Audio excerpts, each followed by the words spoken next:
Capital or Flourishing AI, and we've got some market talk. Now we're seeing what looks like a reversal, right? So something's happening with the market, and something about Bitcoin again, 100,000, blah blah blah. But then also altcoin season. I see that a lot throughout Twitter. Altcoin season, altcoin season.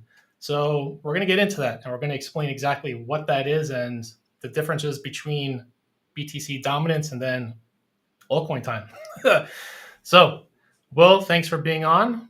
And before we start with everything, we got to hit you with the disclaimer. So we'll be right back. Hang in there.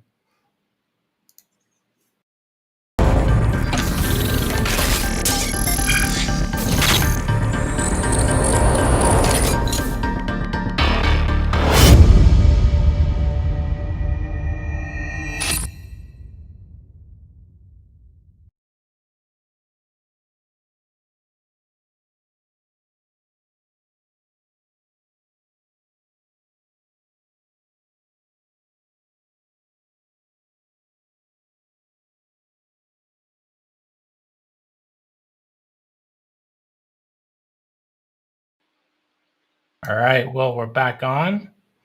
Trying to do some marketing here, right? Got some information about Fate, but also this is kind of cool. I want to let's give a little bit of a 15-second talk about this. What's up with this? What's up with these billionaires and Fate? And can she actually track wallets? Yeah, if you have enough processing power, you can totally track wallets, and that's exactly what Fate does. Flourishing AI, which is the product that has been my passion for years. As you guys may or may not know, I started out as a day trader and then began automating this process using a lot of AI methodology and things like that. I just got like a DM again, freaking Telegram. We're live, everybody. Somebody just sent the message, so like the screen just came off. But yeah, Fate actually tracks all wallets, right, across all networks, across multiple different everything that's networks. Happening. Yeah, okay. Yeah. And then so we're able to correlate those with price action, and then we can discover which wallets are actually for real gaining value over time, making the right moves, right? So the idea is that if you're able to discover this correlation and find out who's actually accumulating Bitcoin or Ethereum or whatever for real, then you know if they're making a trade, what the likelihood that they're going to be right is, right? And so we do that with or something about like a dog coin or a meme coin. If somebody's buying a lot of that, right? Yep.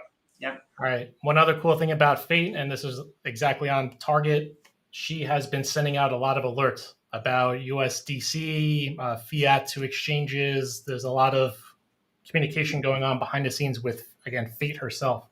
And look what we just saw today, or actually yesterday. Everything started going up. Everything was turning green.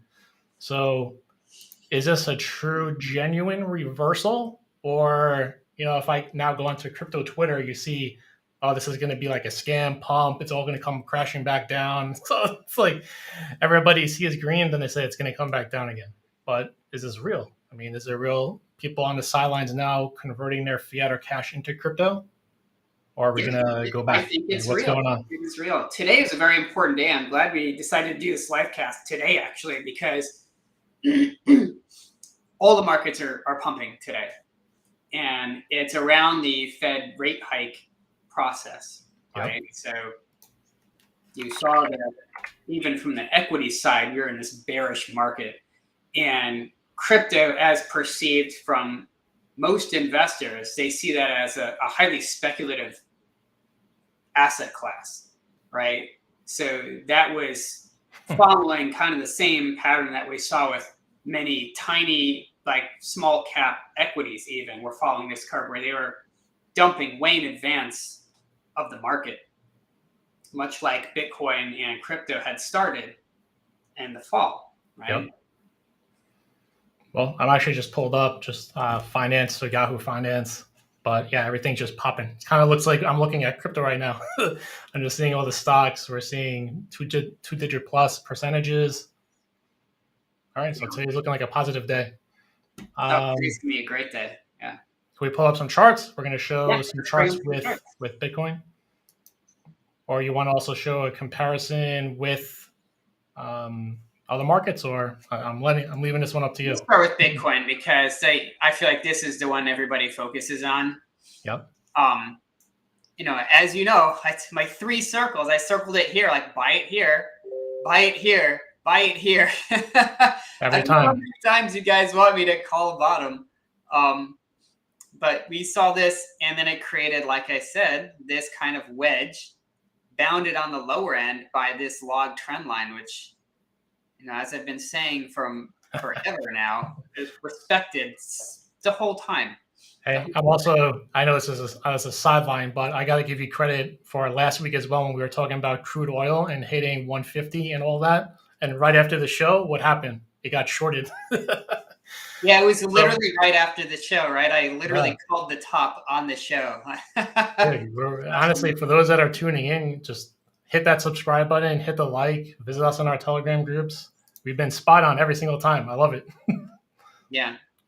So we try to do less hype and fear mongering and, these types of things that you see other influencers and supposed market analysts do, and give you the real information. Mm-hmm. So we're hoping that people will actually be interested in real information about markets, not just hype. So, called the top of oil, and I'll be honest, I shorted it, and because I'm a man of my word. I say if I'm calling something, I will put my own money on that line and make that trade. So what are we doing now? We're buying BTC here, or well, on that dip. Yeah, this is going to break to the upside, and you can never be 100% sure. There's always this caveat, right? But everything that I'm seeing, still, the likelihood is at this point that we are breaking through to the upside off of this horizontal resistance line that we have here. Now, I want to bring something up here because we talked about Fate earlier. We can actually ask Fate what she thinks about Bitcoin here, which is interesting in itself. Let me see if I can share. Yeah, just watch out for the DMs. Yeah, you want me to do it? I can do it for you if you want. You want me to pull her up? I can do it. It's fine. Last time I was live, I remember I had a Telegram up so I could see, everybody saw like the DMs that I had, and I received some responses like, "Oh, you can't be doing that." No, I have this in a different folder so that it's not all the DMs coming up over here. So we see here that so share it. We're good. Yeah. Got it. So I ran /BTC and /ETH. We see here that Fate is actually disagreeing with me. It says Fate take profit, right? But let's dig into this a little deeper because I feel like people usually just look at the surface level rating here. When we look into these numbers a little deeper, we'll see that Fate is a bit conflicted right now because the pattern is bullish, right? Falling broadening wedge is a bullish pattern. And then we see that the upper bound of this price here is actually above where we are, around 41,600. So this can say take profit temporarily, but ultimately this bullish pattern can bring us up to 41,600, which if we go back to our chart here, actually I gotta reshare this. I need a better setup. We'll fix this next time. After this, I'll help you out. Let's see what we can do. No problem. We need to get you a whole stand, everything. We got to set you up full studio prepped. You're ready to go. I need a totally better revamp of my AV setup, right? So Fate's saying that we could potentially hit this mark. See if I can draw a line here where it thinks. So interestingly enough, that's about the top here for this wick. Is where Fate's saying. Go ahead. I was going to say, so we could pull up previous history of Fate and also just show all the trigger moments of like the cash going to fiat. I mean, fiat going to exchanges, all that kind of stuff. So she sees this accumulation before it really starts like to compound itself. It's pretty interesting. Yeah. We saw all when we were in this range here, Fate was spamming constantly like, money's moving off exchanges. This is a bullish sign typically, right? And then we saw a lot of stuff around network congestion, things like that, that usually happen when people are all trying to take positions at the same time. It congests the blockchain because what happens is it just so many transactions are trying to happen at the same time. Yep. That's what ends up happening. Yep. Think of it like a highway. You want to get to a place, right? You want to get to that last exit, but there's so many other cars in the way. It takes a little. It's throttled down a little bit. It's a traffic jam, total traffic jam. Yep. We also saw here stablecoin demand, as I was mentioning. We see all these wicks here where stablecoins are getting depegged from people selling the stablecoin in order to buy crypto. Yep. Right? That was all happening inside of here. And now we see that even things like traditional technical indicators like RSI and stuff like that are all on the oversold section. So that is going to create a lot of wind from all the people that trade purely on technical indicators to continue this upward into this resistance area. Nice. So all these technical terms, I know I keep saying it, but we're going to have shows and or videos explaining some of these words, right? Just kind of, again, that whole educational aspect of it. All right. So everybody that's looking at from a TA perspective, zoomed out, everything looks like it's going to be positive in the near future. Looks like we're going to have some nice green. Now look at this. You see this green in the background here? That's the S&P. You see how it's just kind of pulling this whole thing up. Nice correlation. Yeah. Right? So this section of time for the past day has been highly correlated for this period of time. Prior to this, Bitcoin was, as you can see, just low volatility going sideways. We had a couple bumps here around that executive order and around the Russia bank sanctions earlier. But other than that, it's just been going sideways. And that usually is just... That's kind of bullish, right, in itself? Yeah, whenever you have like this type of situation, it will sharply move all of a sudden out of it because it's like so much tension is built up that it'll pop in one direction or the other. And my wager is that direction would have been up due to all of this FUD being priced in the market already. Very true. Yeah. It would have taken something dramatically worse to come out of thin air for that to break to the downside, right? So I want to pull the chart away for a bit, just to emphasize something as well. So based on what you just said, so let's call it like pressure, right? So sell pressure. There can only be so much of that in time, right? So you could always have it, keep pushing it down, but there is going to be like that spring effect where things just shoot up. Now, the crypto space in general is extremely volatile, right? There's always crazy fluctuations, but and we're going to be getting into altcoin season and explaining that. But Bitcoin itself, as we've seen it, it could just pop up 10% plus within a day, right? Bless you. that could be good luck. But we've seen it. So Bitcoin itself can just shoot up 10% more within a day. All right. Even in 2017, that's when we saw the huge run. It goes right up to 22,000, right? Just went straight up within like a week. Everybody that's looking at the charts, as we are now, there can be a moment where all of a sudden, again, within a week or so, it just flies up to 50,000 plus 60,000. But on the flip side, and this is what I'm excited for with today's video, is talking about these altcoins. Because with BTC, yes, it can go to 50, 60, and then you're looking at 30, 40% gains, right? And roughly in that area. But some of these altcoins, you're talking about like 300, 400, 600%. Like huge, that's a huge difference, big difference. But once things start to pop off, they all typically tend to follow each other. Yep. So I think to really explain altcoin season, But that you need chart, to so I think, understand why it happens to begin with, but right? those charts, I think you were just gonna. Did you have Binance, BNB, and ETH as well, Yeah. or So let me bring that up yeah? since you're talking about altcoins season. So that's what I want to show the correlation because BTC, BNB, and ETH, they're all basically set to literally just spring and just launch. Basically, Yeah. what we're talking about. So the bottom here we have BNB. The top here we have Ethereum.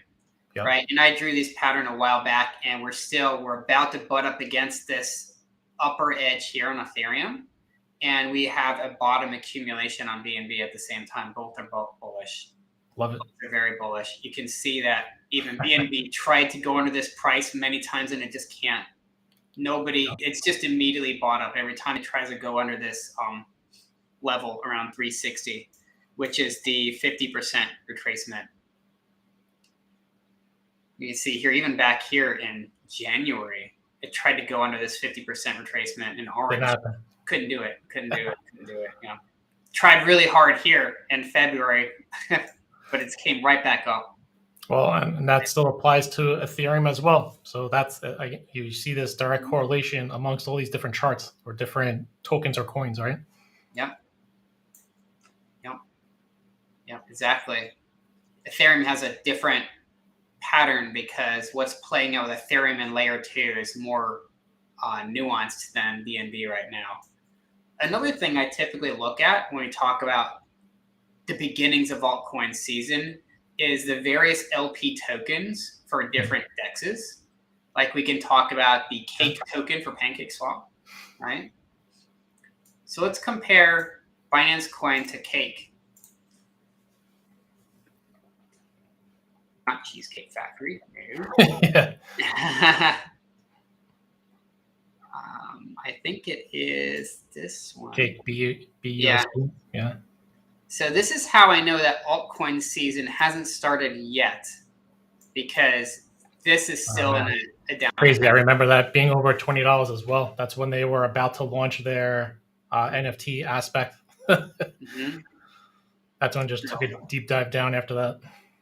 We're getting there.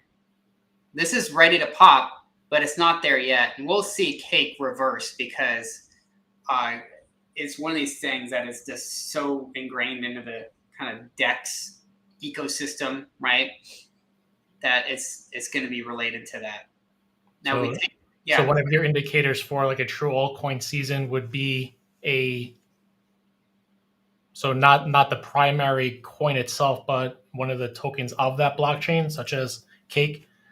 So if BNB goes up to 400, but then Cake still remains around like $5, that's still not like your bullish sign for altcoin season? Well, this is going to be part of altcoin season, right? So altcoin season is going to start with large caps, right? And we see here that Bitcoin dominance is in cyan. Mm-hmm. And the inverse of that is the total market cap of all altcoins divided by the price of Bitcoin. So that's what these candles are here. And you can see it's pretty much just the same as this dominance thing, right? So I'm just going to turn this off just to clarify this chart. When we see this leveling out, starting to reverse, we'll know that altcoin season is really starting. So the sideways action that we just basically saw with Bitcoin. Mm-hmm. Yep. Yeah. So this is basically the market cap of altcoins in terms of Bitcoin, right? So this is what's going to happen is when Bitcoin creates this bullish setup like we're seeing starting now, that's going to trigger large cap altcoin companies to start their marketing engine again, right? And these are companies that are flush with cash, so they're able to kind of do it first. So they're going to start marketing, that then their coins are going to pump. Then these smaller altcoins are going to come out of the woodwork again and then start their marketing engine. A lot of altcoins went out of business during this bear run. This is typical. Every bear run that happens in crypto puts a whole bunch of projects out of business. Yeah, they got crushed. Especially when their treasury is their native token and they can't then pay staff, whatever, they're out.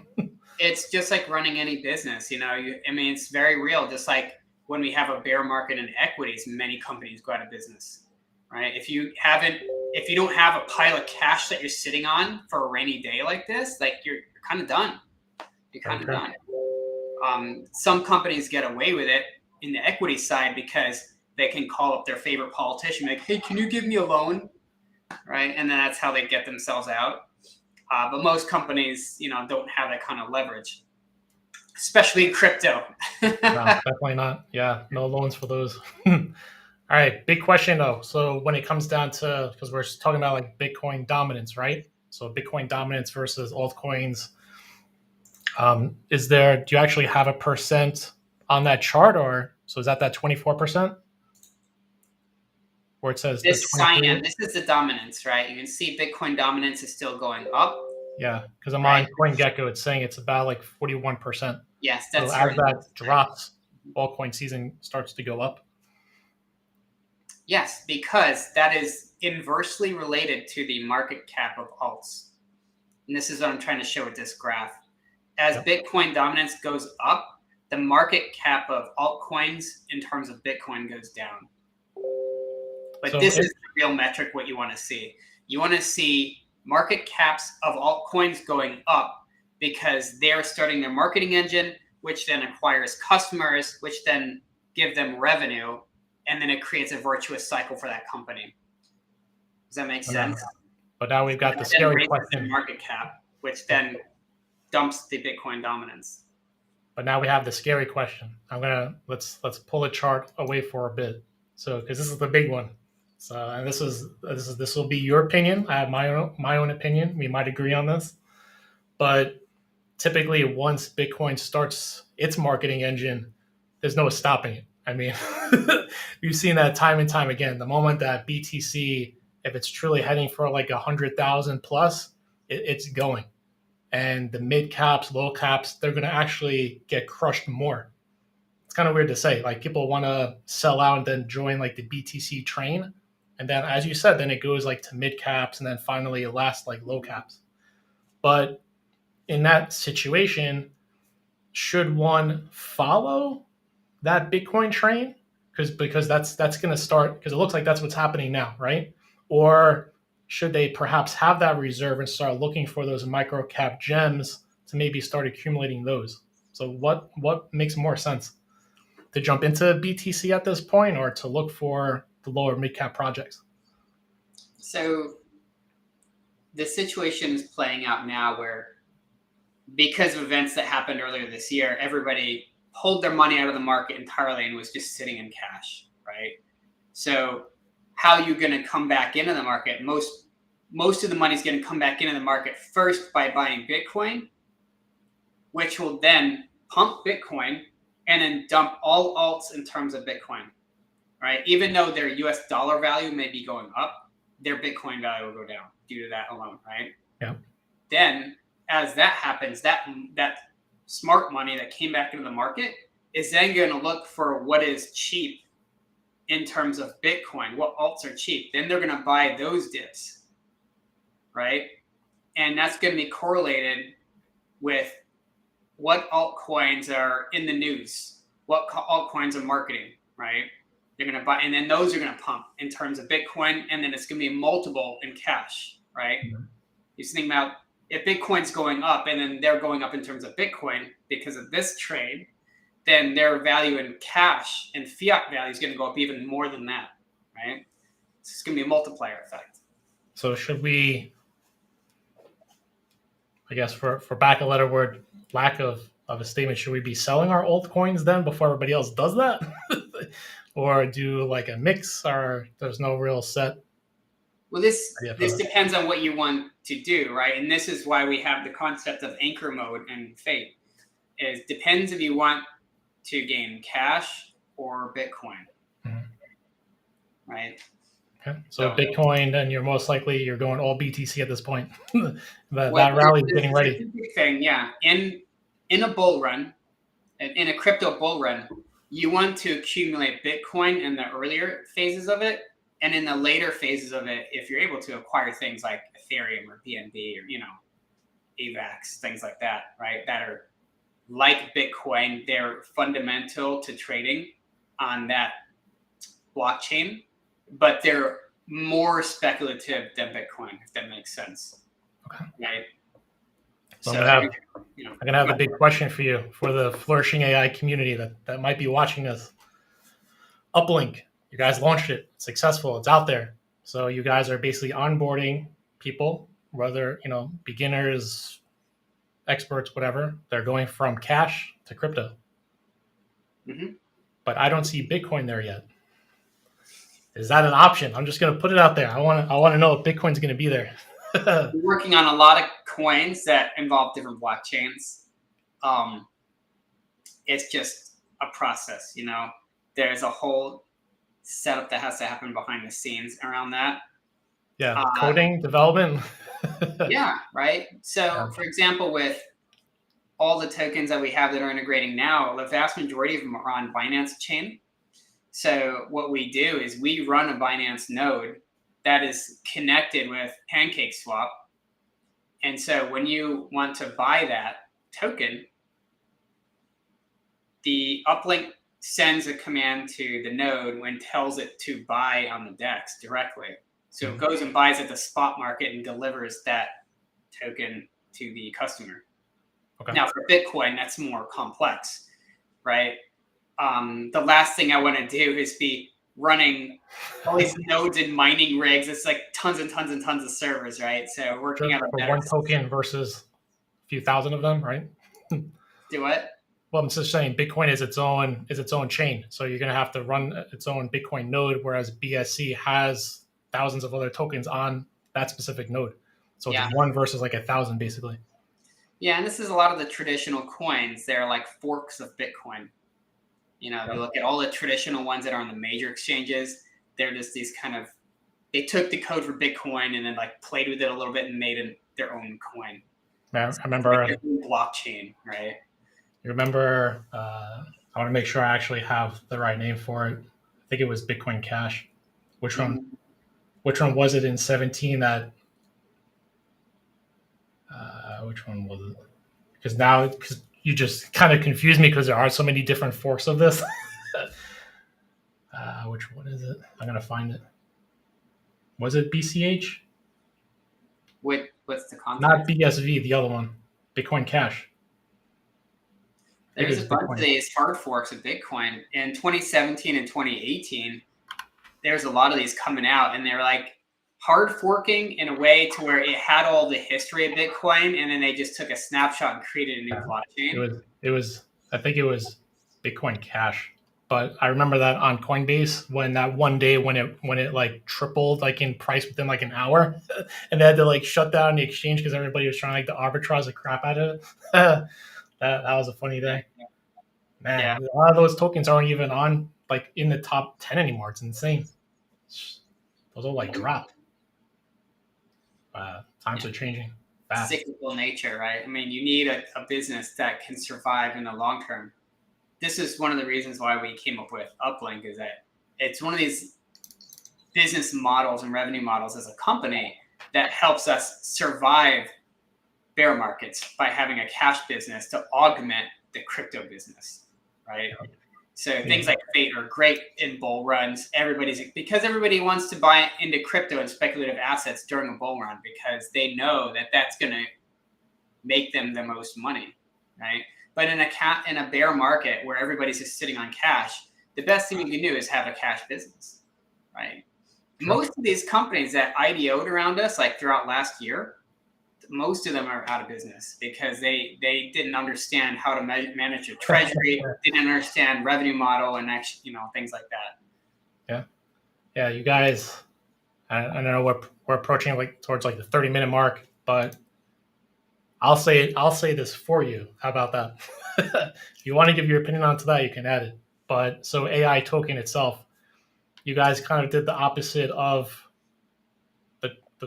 what we 99.9% of the projects that are out there. You actually launched the project. You didn't do any of the marketing first. You did like the reverse. So now that you guys are up, you're starting to promote Uplink, which we showed earlier. But you guys are revenue generating. So through the exchange, you're actually producing income. And there's a lot of projects out there that don't even have that type of a model. It's like just flat out, they don't even have that. So yeah, I mean, the whole market could theoretically keep crashing, but Flourishing AI still keeps going because you generating revenue. I mean, as weird as that sounds. Yeah, I mean, this is my fourth startup, and there's a difference between seasoned entrepreneurs and noobs, right? Oh, you hit him with the noobs. Okay. A lot of people thought in last year that they could start a crypto company, IDO, and then do this cycle where they would hype it by spending on marketing and then sell treasury into that pump, then do it again, and then do it again, and do it again. The problem is that only works when you're in a bull run. The moment the market started dwindling away, that didn't work, and they ran out of money. It's very simple. Yeah, not good. Not too smart, but perhaps lessons learned, put it that way. All right, we are at the 30-minute mark. So Will, thanks again for joining. So just with market talk, again, we're here to, again, we have our own opinions, but like you said, we're blunt, we're straight to the point, we're true to our word. And you could go view previous live shows. We're doing this live. So you guys can see all the bottoms and tops that Will has literally called. Go check out the prior videos. Me personally, I'm looking forward to BTC going back up, but I'm waiting for altcoin season. That's where I think the big money will be made. In my opinion, why kind of go for that 40, 50% when maybe 1,000%? Who knows?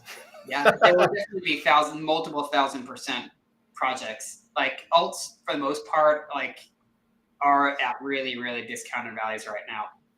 Now, even legit projects and revenue-producing companies, even their alts are way down, unnecessarily so. So the key is doing due diligence, finding out which one of those companies are good, right? So with cash balance, revenue model, appropriate levels of staffing, all this type of stuff. Real due diligence on these companies. Invest in those now while it's dirt cheap. And then that's how the 1,000% is going to come out, right? I know you're avoiding specific names, but I got you. I think we all understand that. All right, Will, thanks for joining. As always, hit that like button, subscribe. We're going to have you back on Friday. So for Flourishing community segments that we usually have. Yeah, we got a lot. I worked on a lot of cool stuff, even just this week that I'm excited to talk about on Friday. Stuff that I think people are going to be really stoked about. And I don't even know about that yet. So no, I'm not even just saying that as hype. That legitimately, I'm excited to talk about it. Let's get it. All right, we'll see you Friday. All right. Thanks, guys.